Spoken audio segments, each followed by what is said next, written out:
नमस्कार, आदाब, सत श्री अकाल। दोस्तों, स्वागत है आप सबका मेरे यूट्यूब चैनल स्वप्निल जंक्शन पर और मैं आशा करता हूं कि आप सभी स्वस्थ और सुरक्षित होंगे। दोस्तों, कल खेला गया भारत और स्कॉटलैंड के बीच विश्व कप 2021 का 25वां मैच, सुपर 12 स्टेज का। और ये मैच दरअसल भारत का चौथा मैच था अपने ग्रुप स्टेज पर और भारत के लिए बहुत ज्यादा ये लाजमी था, भारत के लिए बहुत ज्यादा अनिवार्य था कि दरअसल इस मैच को जीतना है और अपने रन रेट को इंप्रूव करना है। यानी जीत तो पक्की थी ही, लेकिन यहां पर एक महत्वपूर्ण बात यह थी कि आपको अपने रन रेट को इंप्रूव करना है, उसको सही करना है। क्योंकि अगर कोई भी, आप कह सकते हैं कि अगर थोड़ी सी भी अगर हमारे पास चांसेस हैं अगर सेमीफाइनल में क्वालिफाई करने के लिए, तो सिर्फ यही चांस बनता है कि या तो अगर अफगानिस्तान की टीम 7 तारीख को होने वाले न्यूजीलैंड के साथ अपने मुकाबले में न्यूजीलैंड को हरा दे।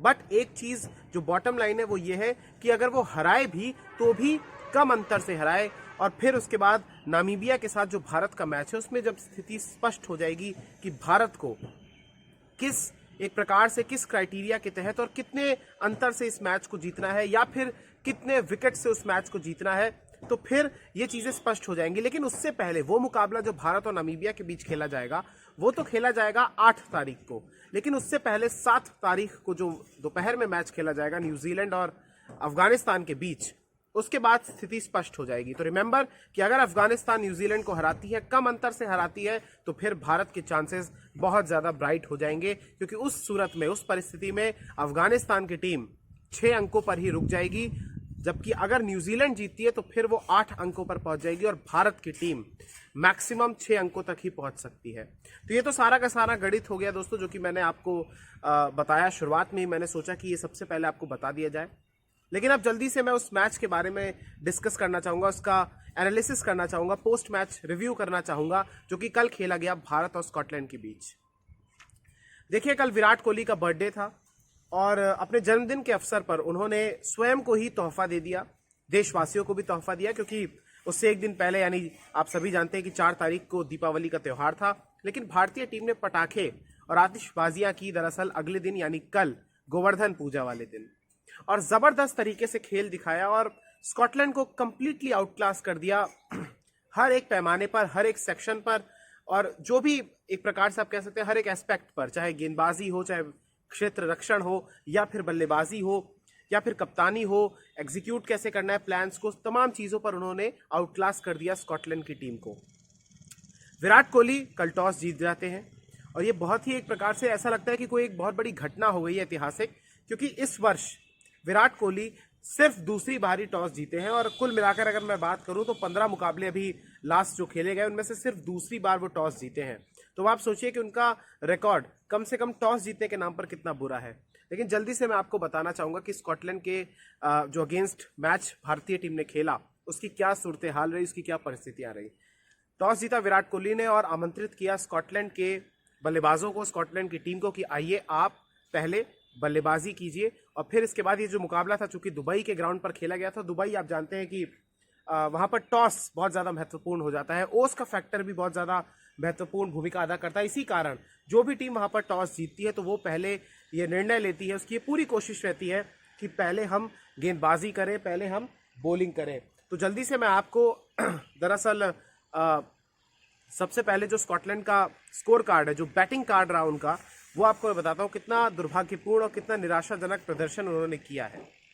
देखिए, भारतीय टीम ने उनको आमंत्रित किया कि आप पहले बल्लेबाजी कीजिए, तो स्कॉटलैंड की टीम 85 रन पर, सिर्फ 85 के स्कोर पर, माफ कीजिएगा, अपने सभी विकेट्स को गंवा बैठी और उन्होंने मात्र 17.4 ओवरों में ही, यानी पूरे 20 ओवर भी वो नहीं खेल पाए और 85 के स्कोर पर वो ढेर हो गए। इसमें अगर मैं आपको बताऊं तो मुनसे, जो कि उनके सबसे ज्यादा सफल खिलाड़ी रहे कल के मैच में और एक काफी अच्छे बैट्समैन वो हैं, ओपनर हैं, उन्होंने 24 रन बनाए। काइल क्वाइट्जर, जो कि उनके कप्तान हैं, उन्होंने 1 रन बनाया। एम क्रॉस यानी मैथ्यू क्रॉस ने दरअसल 2 रन बनाए। ये टॉप 3 बल्लेबाजों का मैं आपको स्कोर बता रहा हूं। इसके अलावा बैरिंगटन ने 0 रन बनाया। मैक्लॉयड 16 रन के स्कोर पर आउट हो गए। माइकल लीस्क, ये अच्छे बैट्समैन है, प्रतिभावान खिलाड़ी लगते हैं, शॉट्स अच्छे खेलते हैं, लेकिन सिर्फ 21 रन ही बना पाए। क्रिस ग्रीव्स, इन्होंने 1 रन बनाए। मार्क वॉट इन्होंने 14 रन बनाए, सफियान शरीफ 0, इवांस 0, व्हील 2 रन। ये तो खैर फिर उनके गेंदबाज थे, जब बल्लेबाज ही कुछ नहीं कर पाए तो फिर गेंदबाजों से क्या अपेक्षा की जा सकती है। तो कुल मिलाकर 85 के स्कोर पर ये लोग आउट हो गए। इसमें से 4 रन अतिरिक्त के थे, यानी इनकी पूरी टीम ने सिर्फ 81 रन ही बनाए। अगर मैं गेंदबाजों की बात करूं दोस्तों, तो गेंदबाजी में सबसे पहले मैं आपको इंडिविजुअल परफॉर्मेंसेस के बारे में तो बताऊंगा ही, लेकिन आप देखिएगा कि इन लोगों ने डॉट बॉल्स कितनी डाली हैं। देखिए, भारत ने कल अपने 5 गेंदबाजों का उनका उपयोग किया और जसप्रीत बुमराह 3.4 ओवर, इन्होंने, आप जानते हैं कितनी डॉट बॉल डाली है? इन्होंने 17 डॉट बॉल डाली है। अब ये बात याद रखिएगा कि T20 में एक बॉलर 24 गेंदें ही फेंक सकता है मैक्सिमम, अधिकतम, और उसमें से भी जसप्रीत बुमराह ने अपने पूरे ओवर नहीं किए और उसमें भी 17 गेंदें उन्होंने डॉट डाली। 3.4 ओवरों में 17 डॉट गेंदें, 10 रन मात्र दिए और 2 विकेट लिए। वरुण चक्रवर्ती, जिनको कल खिलाया गया था शार्दुल ठाकुर की जगह, इनकी वापसी हुई। इन्होंने 3 ओवर डाले, 10 गेंदें इन्होंने डॉट डाली हैं और उसमें जो बाकी बची हुई गेंदें थी उनमें सिर्फ 15 रन आए। हालांकि ये कोई विकेट नहीं ले पाए, लेकिन किफायती रहे। रविचंद्रन अश्विन सबसे महंगे रहे। आप सोचिए, मैं रविचंद्रन अश्विन को सबसे महंगा कह रहा हूं तो आपके मन में ख्याल आएगा कि भाई हो सकता है इन्होंने 40-50 रन दे दिए हो। नहीं, इन्होंने मात्र 4 ओवर में 29 रन दिए, 11 डॉट बॉलें इन्होंने डाली, 1 विकेट इन्होंने लिया। मोहम्मद शमी 3 ओवर में 11 डॉट बॉल्स, 15 रन और 3 विकेट उन्होंने लिए हैं दोस्तों। इसके अलावा रविंद्र जडेजा, जो कि मैन ऑफ द मैच भी रहे, शानदार उन्होंने बॉलिंग करी कल।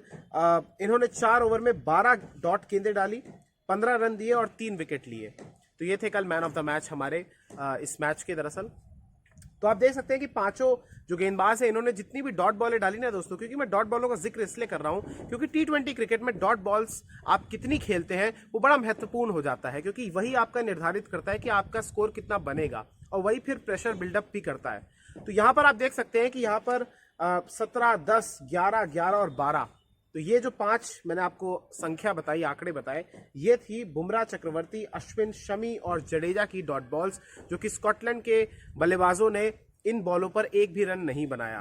तो यानी ये कुल मिलाकर अगर आप इसको ऐड करेंगे तो ये 60 से ज्यादा हो जाता है, यानी 10 ओवर तो कंप्लीटली आपने मेडन खेल लिया, ऐसा आप मान लीजिए। तो जब आपने आधा मैच मेडन खेल लिया, अपनी आधी पारी मेडन खेली, तो फिर आप कितना ही बना लेंगे। तो उन्होंने बाकी जो बची थी कुछ 58-59 गेंदें, उन पर 85 रन बनाए और पूरी टीम ढेर हो गई। तो ये तो यहां पर थी गेंदबाजी और उनकी बल्लेबाजी।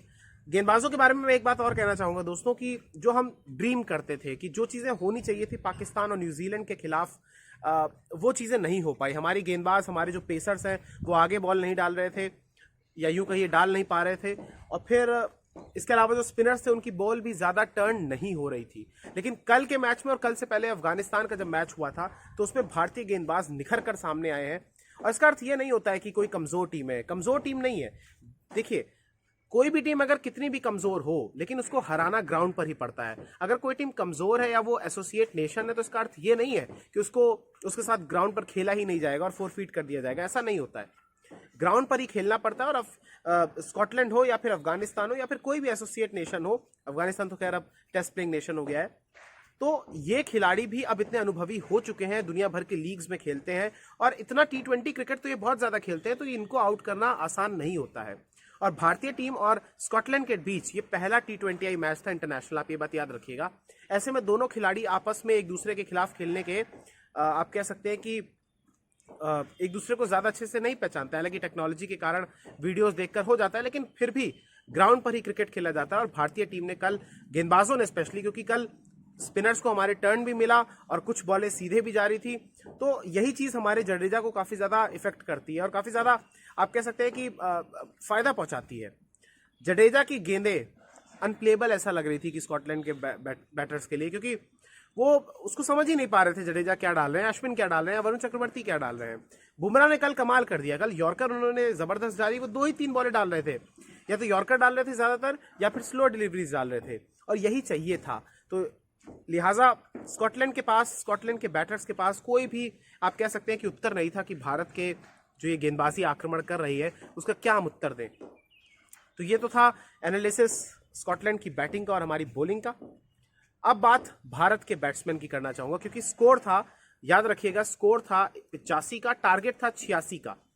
भारत को अगर रन रेट को अपने ऊपर लेके जाना था तो कंडीशन ये थी, और ऊपर भी किससे, अफगानिस्तान से ऊपर, क्योंकि अफगानिस्तान का इस ग्रुप में सबसे ज्यादा पॉजिटिव और सबसे ज्यादा बेहतरीन रन रेट था कल से पहले।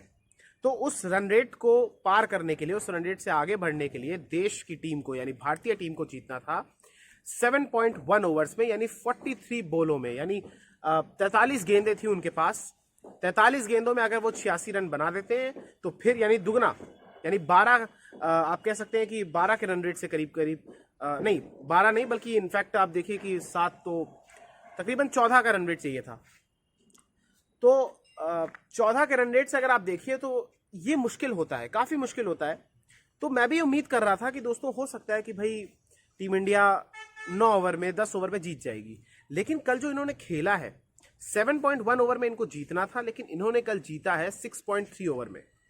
6.3 यानी सिर्फ 39 गेंदों में, 39 गेंदों में कल इन्होंने ये स्कोर बना दिया और स्कॉटलैंड को पूरे तरीके से पछाड़ दिया और अपने रन रेट को ये आगे लेकर गए हैं। आपको मैं रन रेट भी बताऊंगा, लेकिन उससे पहले आपको, चलिए पहले रन रेट ही मैं आपको बताता हूं कि देखिए कल चूंकि भारतीय टीम को ये अपना रन रेट ऊपर ले जाने के लिए 7.1 में जीतना था, ये जीत गए 6.3 में, तो इनका रन रेट कल जो हुआ है वो हो गया है दरअसल 1.62 का, प्लस 1.62 का। पाकिस्तान जो कि इस ग्रुप की शीर्ष टीम है और क्वालिफाई ऑलरेडी कर चुकी है स्कॉटलैंड सेमीफाइनल के लिए, माफ कीजिएगा। तो 4 मैचों में उन्होंने चारों जीत दर्ज की, लेकिन उनका पॉजिटिव में जो रन रेट है वो भी भारत से कम है। उनका रन रेट 1.06 का है पॉजिटिव में। न्यूजीलैंड जो कि दूसरे स्थान पर, और कल उन्होंने बड़ी जीत दर्ज की नामीबिया के खिलाफ, तो कुछ 52 रन की उन्होंने जीत दर्ज की, तो उसके बाद उनका रन रेट भी पॉजिटिव हो गया था। उनका रन रेट हुआ प्लस 1.28 का। भारत जो कि इस ग्रुप में तीसरे स्थान पर है, 2 मैच जब शुरुआत के हम हार गए थे तो हम सीधा नीचे आ गए थे 5वें स्थान पर, लेकिन 2 मैच जीतने के बाद हम अब तीसरे स्थान पर वापस लौट चुके हैं, और लौट क्या चुके हैं बल्कि आ चुके हैं इनफैक्ट आप कहिए। तो भारत का रन रेट इसमें 4 मैचों में हमने 2 जीत दर्ज की है, 2 हार हमारी हैं, लेकिन रन रेट आप देखिए प्लस 1.62 का है, क्योंकि हमने अफगानिस्तान के अगेंस्ट 66 रन से जीत हासिल की थी और स्कॉटलैंड के अगेंस्ट हम 8 विकेट से जीते, और उसमें भी ज्यादा इंपॉर्टेंट यह था कि हम 6.3 ओवर्स में जीते। अफगानिस्तान 4 मैचों में 2 जीत और 2 हार, भारत जैसे इनका भी रिकॉर्ड है, और इनका प्लस 1.48 का इनका रन रेट है। हम इनसे ऊपर हो चुके हैं, जो बहुत जरूरी था। नामीबिया 4 मैचों में 1 जीत 3 हार, और इनका रन रेट बहुत ही नेगेटिव है, 1.85 माइनस। और स्कॉटलैंड का 4 में 4 हारे हैं, वो 1 भी नहीं जीते, तो माइनस 3.49। तो ये तो रन रेट की दृष्टि से बात हो गई कि बहुत महत्वपूर्ण था, क्योंकि रन रेट बहुत जरूरी था हमें ऊपर लाना। लेकिन अब भारत के बल्लेबाजों की अगर मैं बात करूं तो 89 रन इन्होंने कुल बनाए, 2 विकेट सिर्फ गंवाए, 6.3 ओवर्स में इन्होंने मैच जीता। और केएल राहुल सबसे महत्वपूर्ण ओपनर्स, हमारे पिछले मैच में आपको याद होगा कि उन दोनों ने 140 रन की पार्टनरशिप की थी, जो कि भारत के लिए रिकॉर्ड है, और इस मैच में भी उन्होंने अपने प्रदर्शन को दोहराया, और आधे, जो पिछले मैच में उन्होंने 140 रन का स्टार्ट दिया था, इस बार उसका आधा 70 रन का स्टार्ट दिया। लेकिन मोस्ट इंपॉर्टेंट यह था कि कितनी बॉल्स में दिया, कितनी गेंदों में दिया। सिर्फ 4.6 गेंदों में इन्होंने ये 70 रन बना दिए थे, यानी आप देखिए कि तकरीबन 5 ओवर में इन्होंने ये 70 रन बना दिए थे, यानी 200 के स्ट्राइक रेट से ज्यादा की इन्होंने बैटिंग करी है। और स्कॉटलैंड के बॉलर्स को ऐसे उन्होंने खेला जैसे कोई बॉलिंग मशीन होती है ना, कि बस बॉल आ रही है, ना उसमें टर्न होता है, ना उसमें कुछ स्विंग होता है, सीम होता है, सिर्फ वो बॉल आती है, वैसे इन्होंने ट्रीट किया। स्कॉटलैंड के बॉलर्स दरअसल चाहे पेसर हो चाहे स्पिनर्स हो, वो ऐसा लग रहा था कि पेसर सिर्फ वही बंदा है जो दूर से भाग के आके गेंद फेंक रहा है, और स्पिनर वो है जो थोड़े से कम कदम पर आकर गेंद फेंक रहा है। बाकी दोनों में कोई अंतर इन्होंने नहीं किया, बिल्कुल डेमोक्रेटिक वे में इन्होंने पिटाई की है, सबको बराबर का प्रसाद दिया है। और वाकई में आप देखिए कि क्या शानदार प्रदर्शन किया है केएल राहुल, स्पेशली मैं इनका जिक्र करना चाहूंगा। इन्होंने 50 रन बनाए मात्र 19 गेंदों में, 18 गेंदों में इन्होंने 50 अपने बना लिए थे, 19वीं गेंद पे आउट हो गए थे। और ये भारत के लिए दूसरा सबसे तेज 50 था। इससे पहले युवराज सिंह ने बनाए थे 12 गेंदों में 50 रन, जो आपको याद होगा 6 छक्के उन्होंने मारे थे 2007 में। और उसके बाद से वर्षों बीत गए, 14 वर्ष बीत गए, और फिर इसके बाद ये एक करिश्मा हुआ कि विश्व कप में भारत, या ओवरऑल T20 में अगर आप देखें तो भारत की तरफ से केएल राहुल दूसरे सबसे तेज 50 बनाने वाले बल्लेबाज बन गए हैं, जो कि 18 गेंदों में उन्होंने बनाए। इस दौरान उन्होंने, मैं आपको बताना चाहूंगा, 6 चौके मारे और 3 छक्के मारे हैं, यानी 50 में से आप देखिए कि 6 चौके यानी 6 इंटू 4 हो गया 24 और 3 इंटू 6 हो गया 18। तो 24 और 18 को आप ऐड ऑन कर लीजिए और फिर आप देख लीजिए कि 50 में उन्होंने कितने सारे run, maximum run, most of the run उन्होंने बाउंड्री के द्वारा ही बनाए हैं। इसके अलावा रोहित शर्मा की अगर मैं बात करूं तो ये भी किसी से पीछे नहीं रहे, इन्होंने भी पूरा तरीके से कॉम्प्लीमेंट किया और इन्होंने 30 गेंदों में 30 रन बनाए इन्होंने 16 गेंदों में। और इसमें अगर मैं बात करूं तो इन्होंने 5 चौके मारे और 1 छक्का मारा। इन्होंने भी आप देखिए कि 5 चौके हो गया 5 4 20 और 6 एक मारा तो 6 वही हो गया। तो 26 रन इन्होंने 30 में से बाउंड्रीज के माध्यम से बनाए। सोचिए आप, सिर्फ 4 रन ये भाग के बना पाए हैं। तो देखिए आप कितना ज्यादा खुशनुमा और कितना ज्यादा एक पिटाई हुई है कल। विराट कोहली कप्तान, बर्थडे बॉय, उन्होंने 2 रन बनाए, नाबाद रहे वो। और सूर्य कुमार यादव जिन्होंने विनिंग 6 लगाया, विनिंग शॉट लगाया, वो भी 2 गेंदों में 6 रन बनाए उन्होंने 300 के स्ट्राइक रेट से। तो मोस्ट इंपॉर्टेंट ये था कि राहुल ने 263 के स्ट्राइक रेट से बनाए और रोहित शर्मा ने 187.5 के स्ट्राइक रेट से ये स्कोर बना दिया है। तो भारत के लिए चांसेस ब्राइट है, भारत ने इस मैच को जीत लिया है। अब भारत का मुकाबला है 8 तारीख को, लेकिन उससे पहले है 7 तारीख को वो मुकाबला, जिसमें ये देखना होगा कि आखिर अफगानिस्तान बीट करता है न्यूजीलैंड को या फिर न्यूजीलैंड अगर हराता है अफगानिस्तान को तो फिर भारत की उम्मीदों पर पानी फिर जाएगा। लेकिन टिल देन आप लोग अपना बहुत ख्याल रखिए और इंडिया की इस जीत को सेलिब्रेट कीजिए, एंजॉय कीजिए।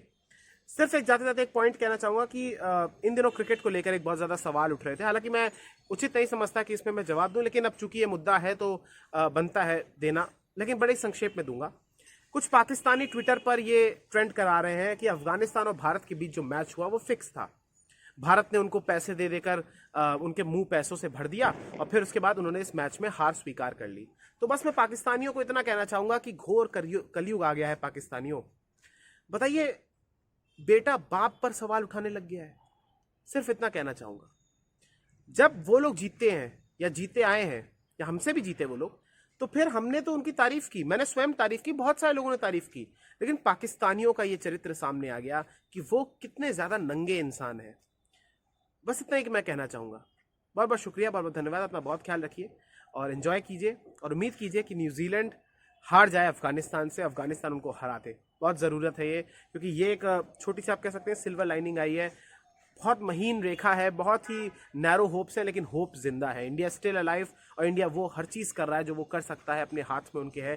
टॉस कल वो जीत गए, उम्मीद करते हैं टॉस कोहली साहब जीत जाए, मैच भी जीत जाए। नामीबिया के खिलाफ हम जीतने तो वाले ही हैं, लेकिन उससे मोस्ट इंपॉर्टेंट ये है कि 7 तारीख को अफगानिस्तान की टीम न्यूजीलैंड को जरूर आए। अपना बहुत ख्याल रखिए, बहुत बहुत शुक्रिया, बहुत बहुत धन्यवाद। जय हिंद, जय भारत, वंदे मातरम, इंकलाब जिंदाबाद, सत्यमेव जयते, नमस्कार।